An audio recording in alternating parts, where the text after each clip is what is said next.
You might experience a memorable moment and you really want to share it with everyone else out there. Expert how-tos. I'm gonna show you how to record video in case say you're a TikToker or Instagrammer. What you'll wanna do before every stream is make sure to record it. This is a habit that I've learned to do. So if you go into the settings of Streamlabs OBS at this gear, it'll open up another window and you wanna select output. You're immediately just gonna skip the streaming part, which is why I collapsed it because we've already optimized.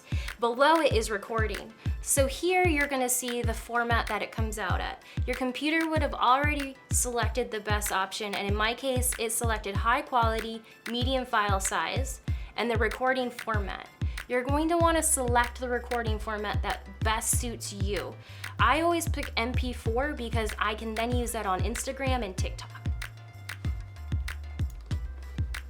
And then when you're ready to go live, you're gonna hit go live, and there's this little red button next to it. It's the record button. That's the one you select to record whatever you're doing, and you can then use it on any other platform at a later time.